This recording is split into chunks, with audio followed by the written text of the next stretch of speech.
पुण्यात पुढच्या आणखी एक महत्त्वाच्या बातमीकडे. बिहार भवनावरून आता मनसे विरुद्ध परप्रांतीयवाद पेटणार असल्याची शक्यता आहे.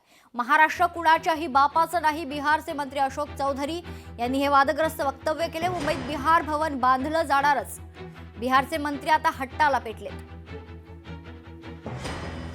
फालतू और ये सब घटिया लोग हैं, किसी का बाप का दिन नहीं बनने देगा है? ऐसे बनने नहीं देंगे। देश है कि किसी का जबरदस्ती चलेगा? नहीं बनने देंगे।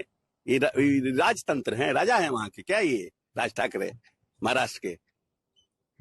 फालतू का बात सब जगह और भावना से बन रहा है कि जो लोग बिहार के लोग जाते हैं इलाज के लिए, उनके लिए कैंसर के इलाज के लिए या कोई इलाज के लिए, विशेष इलाज के लिए जाते हैं, उनको परेशानी ना हो। ऐसा नहीं है, बहुत से स्टेट में है, वहां भी बनेगा।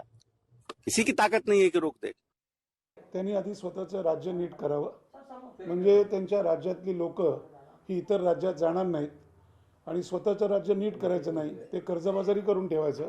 इतर राज्यात लोक जातात, त्यापेक्षा त्यांनी स्वतःचं राज्य जर चांगलं केलं तर मला वाटतं त्याही लोकांना आनंद होईल आणि ती लोक त्यांच्या राज्यात सुखाने नांदतील आणि महाराष्ट्रातही मराठी लोकांना काम चांगलं मिळेल.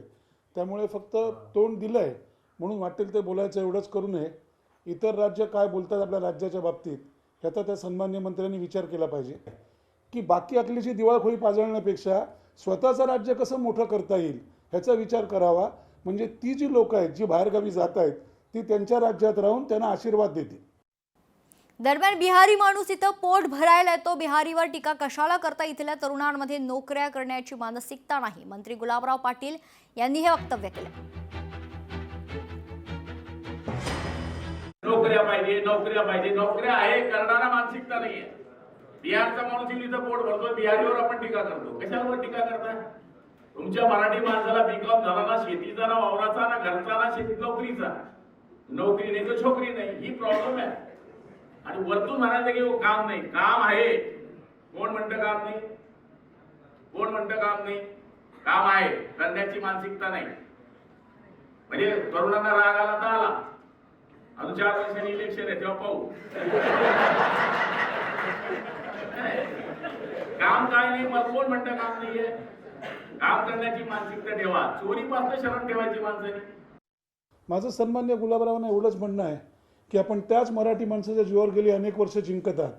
इतकं मराठी माणसाला दुय्यम समजू नका, सत्तेच्या लाचारी करता. आणि तुम्ही सत्तेत आलेला आहात ते तुमचं कर्तृत्व महाराष्ट्राने 40 लोकांचं पाहिलेलं आहे. माझी सन्माननीय उपमुख्यमंत्री श्री शिंदे यांना विनंती आहे की त्यांनी योग्य वेळी ह्यामध्ये लक्ष घालावं. कारण ठीक आहे तुम्ही आज सत्तेत आहात, परंतु सत्तेचा अमरपट्टा कोणीही घेऊन येत नाही. तुम्ही जर मराठी माणसाला दुय्यम दर्जा द्यायचा प्रयत्न केलात किंवा मराठी मुलं काम करत नाही असं जर म्हणालात तर त्याचे परिणाम हे तुम्हाला नक्की महाराष्ट्रातील जनता दाखवल्याशिवाय राहणार नाही. लोकशाही मराठी ऐका, पहा, जागरूक रहा.